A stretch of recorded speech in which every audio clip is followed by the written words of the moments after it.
What is going on, guys? Jason Burke here, Styles Clash for Life, coming at you on YouTube, and today I've got some football focus.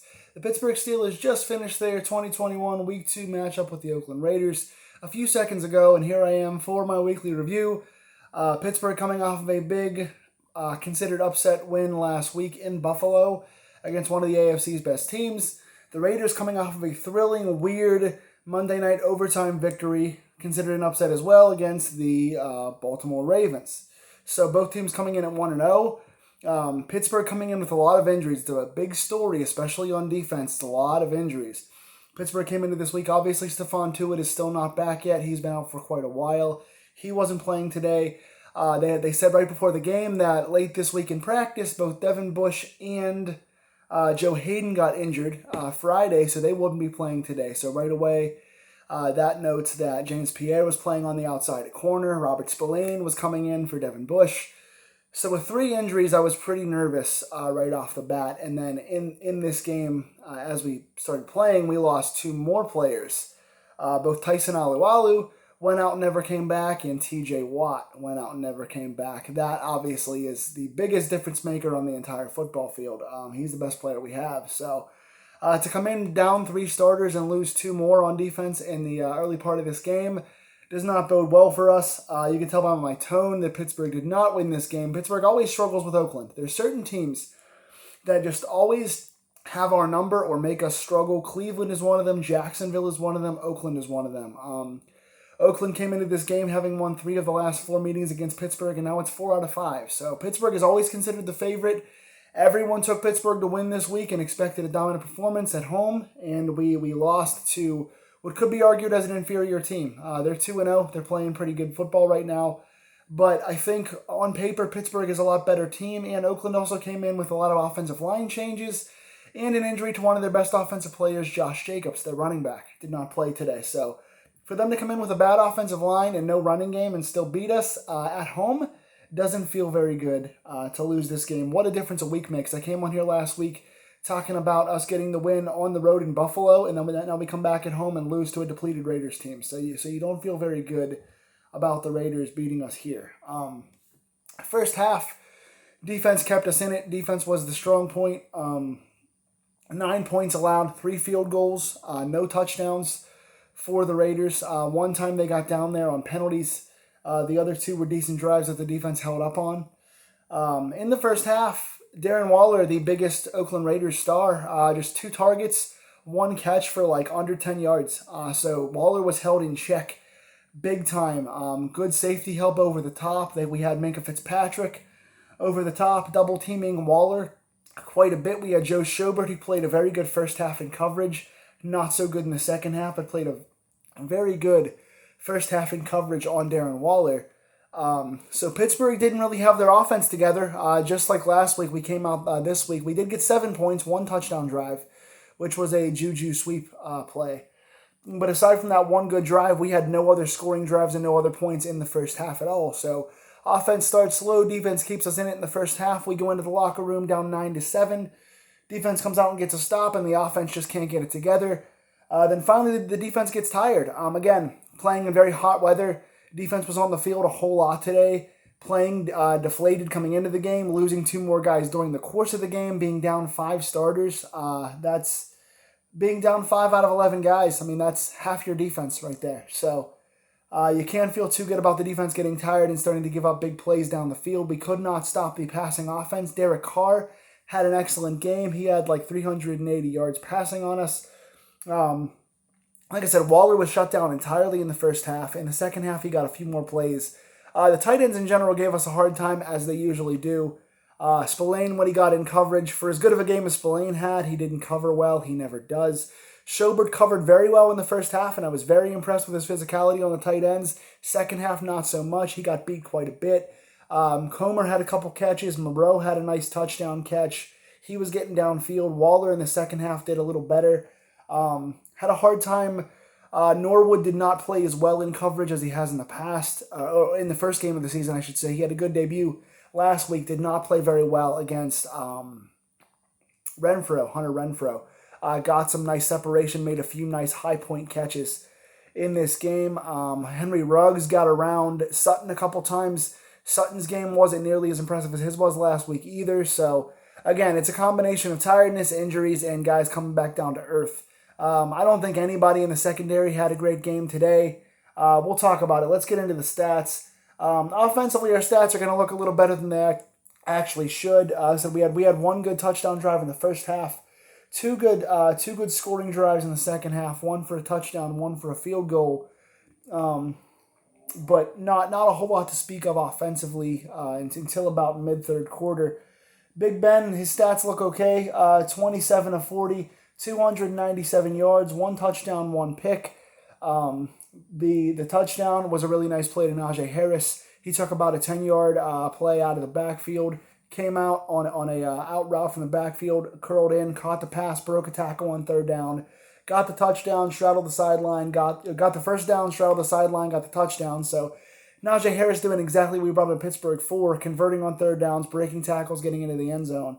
The interception, I can't tell if it was Ben's fault or Deontay Johnson's fault. Offensively, we just looked out of sync today for the most part.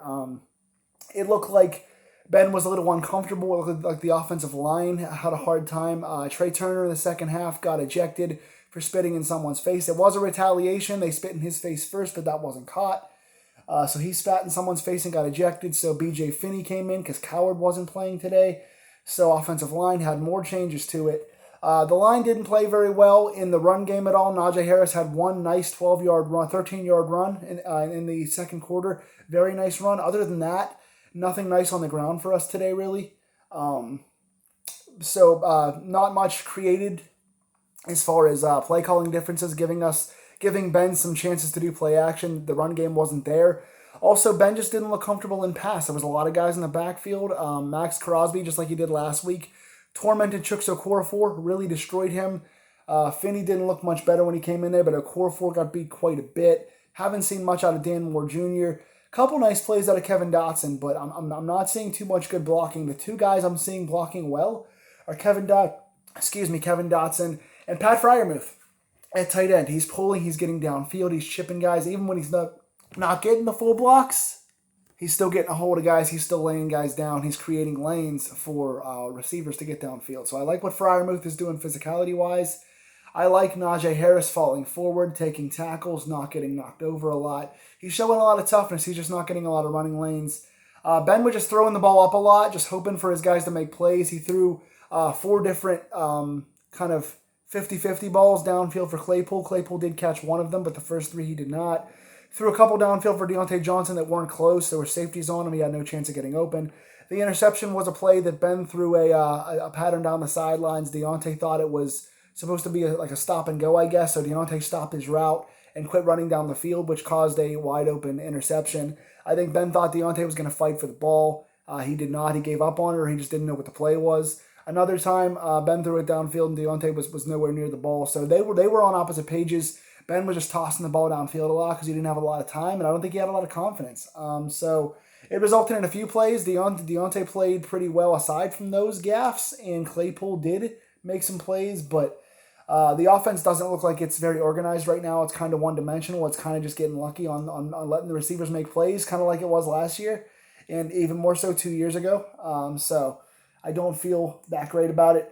But again, 27 of 42, 297, 1 touchdown, 1 pick, so his stats don't look too bad.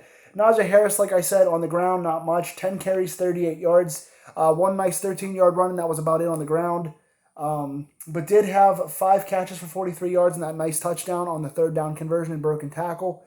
Again, I like what I'm seeing out of Najee. He's catching the ball. He's trying to find holes. He's running hard. He's breaking some tackles, but he has nowhere to go. I mean, you can be the best running back in the world, and if you got no lanes and no one's blocking for you, then you're stuck. So he comes out of this game with 75 total yards and a touchdown, so you got something to look forward to, but right now the offensive line is not there. Deontay Johnson did have a nice game overall, first 100-yard receiving game by any receiver this season, 9 catches for 105, made a couple nice plays, couple nice hands catches, took a few screens downfield.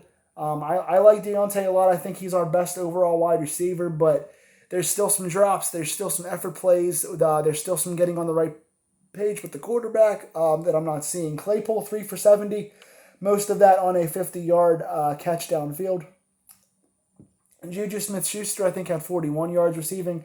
He got a jet sweep touchdown. Nice Matt Canada stuff. He showed different formations and then switched the formation on the goal line, which caused some confusion. So Juju was able to walk in on the jet sweep touchdown.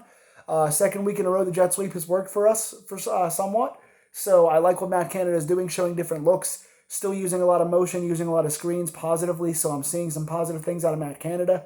But again, the running game has to get going. The receivers have to get on the right page. Ben needs time in the pocket. So that's where we went wrong on offense.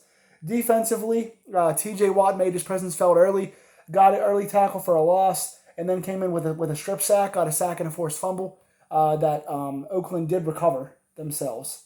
But overall, you have to like what Watt did. Then he got hurt. Again, when you're already dealing with a injured team and then your best player goes out with a groin injury and does not come back, that's a problem. We got to hope that Watt is able to come back pretty soon. We can't have Watt gone for too long. I like Highsmith. He's played pretty well these first two games, even though he's not gotten on the scoreboard with anything big. Melvin Ingram came in, got a sack today on a nice spin move on the inside. What the heck is the is it Jones? I'm trying to think of the fourth string outside linebacker. He came in, got a nice hit on the quarterback, and then also got a tackle for a loss in the run game. So even he played pretty well, and he got a tackle on special teams. Can't think of his name right now. Jameer Jones. Got a few tackles today, made the most of his playing time. So the depth is there. The backup guys are playing decently, but TJ Watt is an animal. He's got 2 strip sacks in 2 weeks. He's an absolute beast. You cannot lose a guy like that and expect to still be the same kind of team. Haywood went out at one point but came back in, so Louderman played quite a bit. Carlos Davis was already out, so we saw a little bit of Bugs, saw mostly Chris Wormley. So just the defense wasn't getting the pressure they usually get. And like I said, on the outside, not a lot of great coverage. Spillane played very well in the run game. Downhill, he's one of the better linebackers. I don't want to say in the whole league, but he's a really underrated, potentially elite linebacker when it comes to the run game and running downhill. He got 8 tackles today. Really nice playing in the backfield. Got 2 nice quick tackles in coverage. Got at least 3 hits on the running backs for nice wrap-up tackles. Special teams as well led them down there for a nice tackle. So he played really well, but again, when you get him in coverage, he's one of the worst cover linebackers in the league. So yeah, he's got some positives as far as being a hitter and finding the right gaps and getting in the backfield in the run game, but pass coverage, you don't want him doing that. Melvin Ingram does get the sack. We have 2 sacks today. But again, the defense gets tired. The defense is banged up. The offense doesn't give Ben any time in the pocket, and the offense doesn't get the run game going. So you've got a one-dimensional, throw it up and pray for a miracle from Johnson or Claypool on the offense, and your defense is tired and they're not getting pressure. All your best guys are out, and you don't have Bush, and you don't have Hayden, and you don't have Watt, and you don't have Alualu, so someone's missing from every phase of your defense. And I didn't like what I saw from any of the cover guys today. A lot of the Raiders, they got almost 400 passing yards today, and that's without Waller doing anything in the first half. Again, Spillane not good in coverage. Ingram not good in coverage. Schobert had a good first half in coverage and a bad second half. Not a good week for Cam Sutton, in my opinion. Not a good week for James Pierre. He didn't play horribly, but he wasn't special either. Norwood didn't play well today. Pittsburgh got a stop, and it was down to within 1 score. It was a 3rd down play, and they threw it up, and Henry Ruggs just he was on 2 safeties. Killebrew had to come over from the other side, and they had a one-on-one shot with Minkah Fitzpatrick, and Minkah couldn't make the play or the tackle. So Ruggs went in for the touchdown. Pittsburgh had a 4th and 1. They were down by 9 points with like 8 minutes to go, and they punted the ball. They eventually did get a stop and get the ball back, but when your defense isn't playing well and your offense is down by 2 scores with like 8 minutes left, you only got 2 drives left. You got to go for it on 4th and 1. Bad call for Tomlin there. I don't like that coaching call at all. Special teams, Chris Boswell made all of his kicks. He did hit a 56-yard field goal. I think the 2nd longest in his career and the longest in Heinz Field history. So longest home kick from anybody. Boswell played very well. Nice kick out of him. Presley Harvin had 2 very nice punts. One kicking all the way reversing field inside the 10-yard line, and one was downed at about the 3. So 2 excellent kicks out of Presley Harvin. I like what I'm seeing out of him. But yeah, so we lost 26-17. The defense couldn't get stops when it mattered, and the offense tried to start too late. So not liking what I'm seeing in this one. Pittsburgh goes to 1-1. Thankfully, we have Cincinnati at home next week. We're playing at home again. Bengals aren't looking all that great so far, although they have improved on offense with their young receivers and a healthy Joe Burrow. So hopefully we can get healthy. Hopefully we're seeing T.J. Watt and Tyson Alualu come back. It's a groin injury for T.J., so we'll see. But yeah, we got to get guys like Hayden, got to get guys like Bush, got to get guys like Tuitt back in the lineup. We looked so good last week, healthy. Even without Tuitt, we showed so much promise, and this week we didn't show that same promise. As the game went on, the offense has to help out. We have to be more than one-dimensional. We have to get a run game going. We got to get better at blocking. We have to get better pressure, which means get healthy on the outside. So we're 1-1. Still early in the season. Still a lot to like about the first game of the year. And what do you guys think? Who are your stars of this game and who let you down? Tell me in the comments below. Please like, share, and subscribe if you want to see more of these weekly Steeler review videos. And I will see you guys soon. Take care.